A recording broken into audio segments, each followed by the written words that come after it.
Well, I would like to, I guess it's time we should bring out our guest because we have a very special guest. Like I said, I'm really, really happy to have this guy here. We'll talk to him. He spent a long time in prison. He's out now and he's giving talks. So please make our guest feel welcome. Freeway Rick Ross.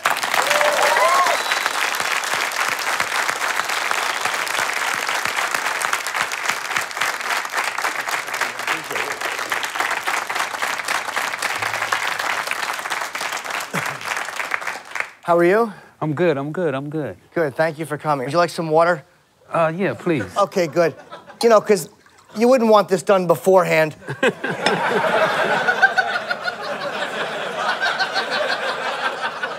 Here you are, Rick. Thank you very much. You know, I don't know why. I guess we have to be careful of the budget on this show. And they're like, look, the water's going to cost you $1,500. I'm like, look, I'll do it when I get out there. So where did you grow up? Los Angeles. And what kind of a place did you grow up? What kind of neighborhood? I grew up in South Central, and it was at the time that gangs were just starting, and a real interesting time in American history. Which was what? You grew up in the mid-'60s, early '70s? Yeah, yeah. I was born in '60. We moved to L.A. from Texas in like '63. Okay, so the gangs were, what gangs were around you when you were growing up? The Crips. Oh, it was just, I don't know why I'm acting like the gangs interact happily. Like, oh yeah, the Bloods and the Crips lived on one floor. It started off as the Crips, and then later on, a few years later, then the Bloods are formed. Oh, they weren't even in existence then? No, the Crips were before the Bloods. Okay, so the whole neighborhood was those guys. So were you kind of expected to just to join that? Was that kind of like understood? I was planning on being a gang member. You planned on it? When I was like 10, 11, my goal was to be a gang member. As soon as I got it from under my mom's eye. Oh, okay. That was my plan. Did she hate the gangs? Yeah, she wasn't going for it. Because gangs are so violent now. I mean, I'm not saying that back then that they were happy-go-lucky, but were things as violent back then as they are now? Well, it used to be more fighting than guns, and when in L.A. it's guns. Yeah. They don't really use knives. No, and well, they can't really do drive-bys in New York just because, you know, it's like you're around the corner, you're stuck in traffic. You know, drive-bys in New York are a bad idea, you know. Pow! Me. But L.A. is very scary for that. So what kept you out of that? Because, you know, knowing the life that you went on to lead, I'm amazed that you didn't get involved. Well, I got lucky. At 12 years old, I started playing tennis. I was introduced to tennis one day. I was at the park, and a guy put a tennis racket in my hand, and I fell in love with the game of tennis. So, all right, I've never heard anyone before who went on to drug empire from tennis. That's amazing. Well, it's a long story. Okay, you know? So you started playing tennis, and you were good. I played tennis up until 18 years old. Okay. When I was 18, it was time to go to college. My skills were good enough to go to college. My tennis skills were. But I couldn't read or write. I had never learned how to read or write. Now, were you dyslexic? No, Okay, you just didn't, you weren't good in school? I couldn't get it. I couldn't figure out what it was I was supposed to do in school, and I just found myself wandering through school. How did you get by then? I mean, I know schools will pass people sometimes, but how would you react if you had to, like, read in front of the class, or? No. Instead of reading in front of the class, I would get swats, go to the principal's office, have to go stand in the corner. Oh. Anything except embarrass myself in front of the classroom. Okay, so you it's embarrassing to be considered dumb and illiterate. You're telling me. You know. Believe me, you're preaching to the kids choir. will make fun of you, so I hid it from everybody. You hid the fact that you were illiterate by just fucking off and just going to... Yeah, I'd rather be the class clown than to be considered dumb and stupid and, you know, all the other things that go with being...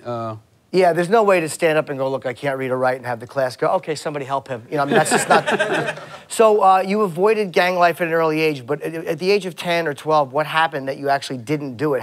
Because I understand from your point of view, tennis, you didn't get involved, but how does the gang accept you not getting involved? Well, once I started playing tennis, I was no longer really in South Central. I spent my later teens in the tennis world, you know, tennis courts most of the time, or going to tennis tournaments, practicing.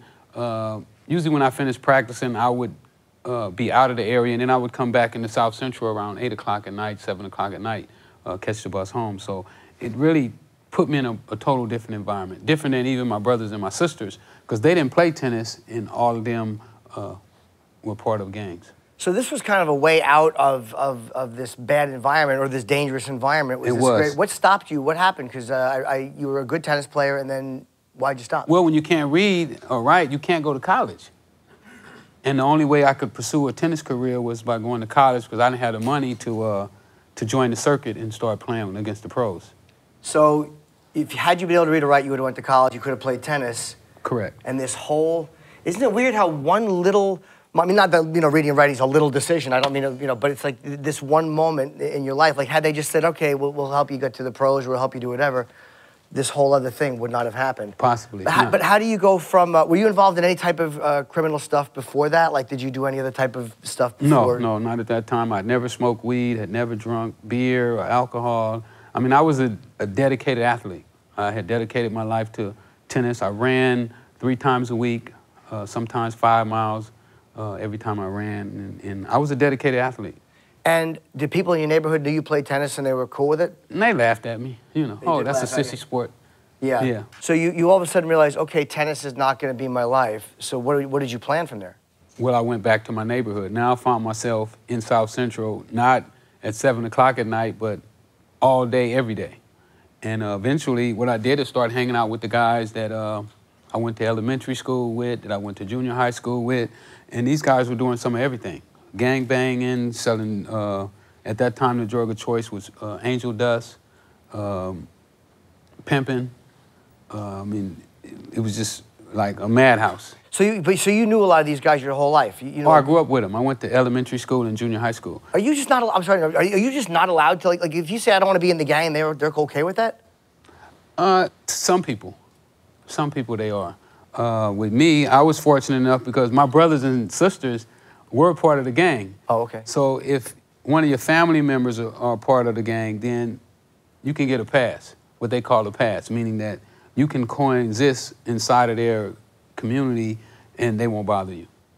So you come back now and you're spending a lot more time there, and a part of you is thinking, like, I should get involved, or did it just kind of happen? You start to be around a certain thing, and then you kind of get immune to it, where it's not really, it doesn't bother you anymore. Like when I played tennis and my brother smoked weed and angel dust, it was like, man, you crazy. But then once you start hanging around them all the time, it's like, oh, it ain't so bad, They be whacked out their mind for a little while, but then they come back too. So you just kind of get immune to that environment, and that environment starts to wear on you. Did you have any, or see any violent interactions at that point? You must have seen some stuff happening with all Oh, lots of violence in my life. Starting when?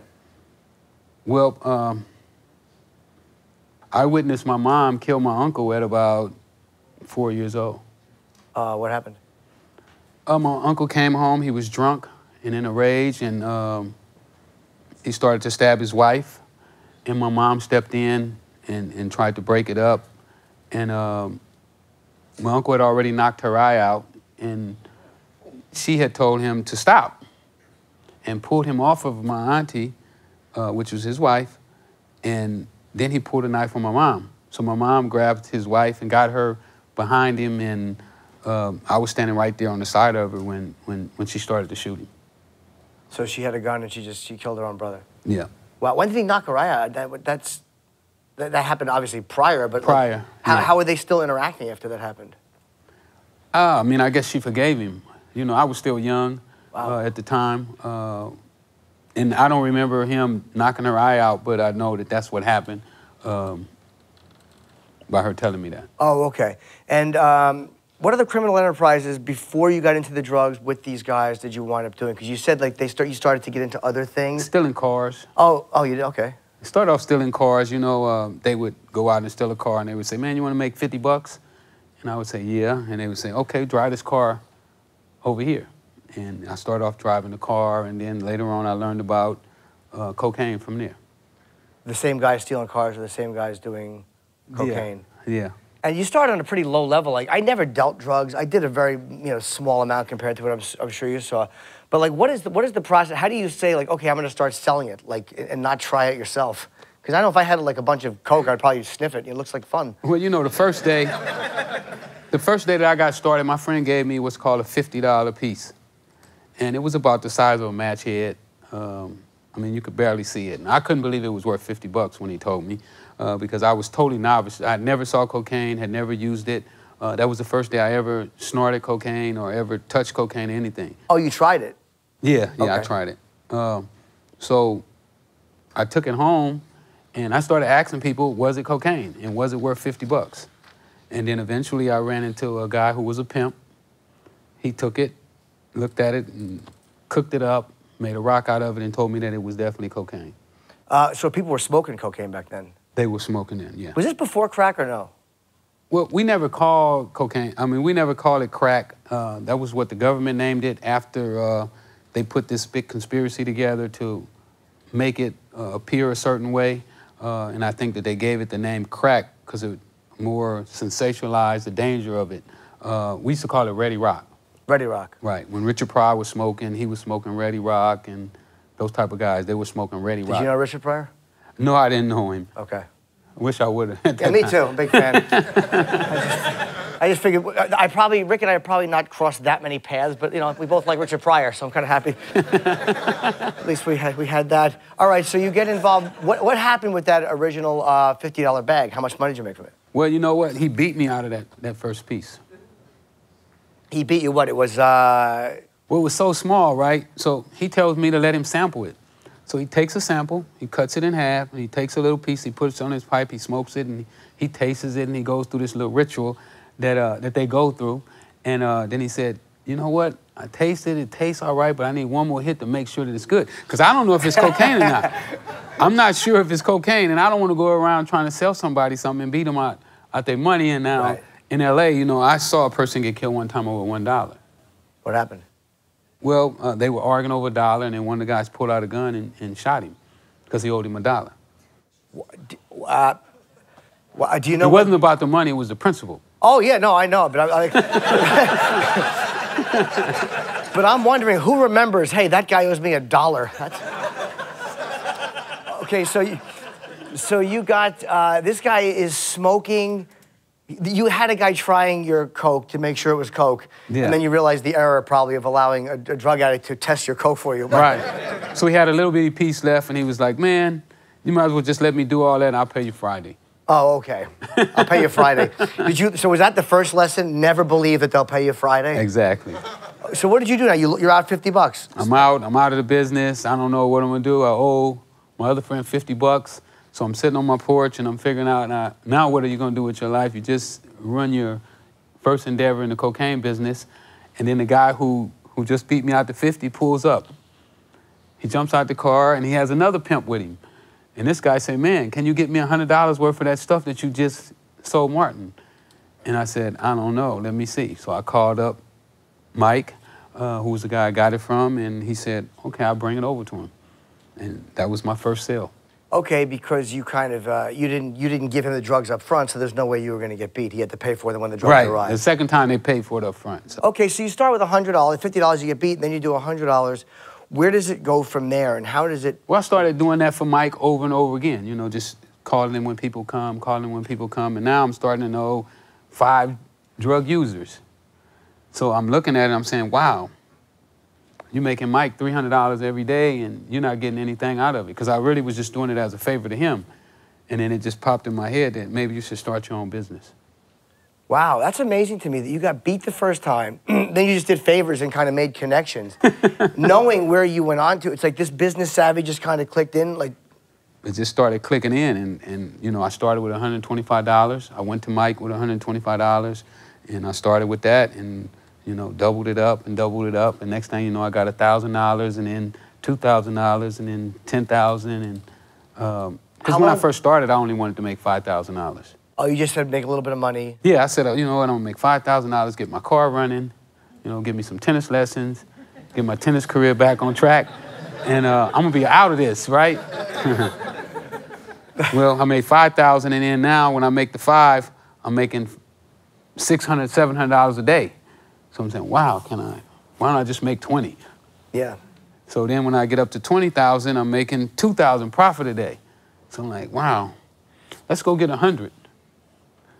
and then I make the 100,000, and it's like 100,000 how often? maybe a week. Yeah, that's a lot of money. Wow. That's a really, it's so funny, like, it's so easy to say, everyone knows drugs are bad, but it's always like, why do people get involved in drugs? And it's like, it's really hard to probably not take the temptation of 100,000. I'm sober since I'm 18, I'm 45. I would sell drugs for $100,000 a week. That's a lot of money to ask someone not to make. Yeah, it is. And especially for somebody like me who I would have been willing to work for $500 a week or $300 a week even. I just wanted a job. I wanted to feel like I was viable, that I was bringing something into the household. Your mom get on you about not having anything going on for yourself, and people really look down on you if you don't have anything going on. So I desperately wanted to get something going on. I couldn't get a job at McDonald's or the gas station because I couldn't fill out the applications. But with the drugs, they don't ask for the application. All they care about is, do you work hard? Are you an honest person?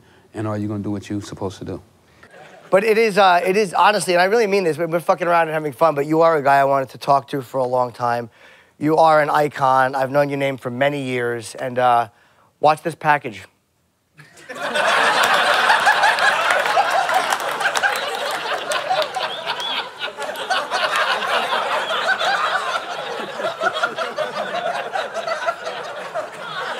Do you want to say it? Because I'm fucking awful at this.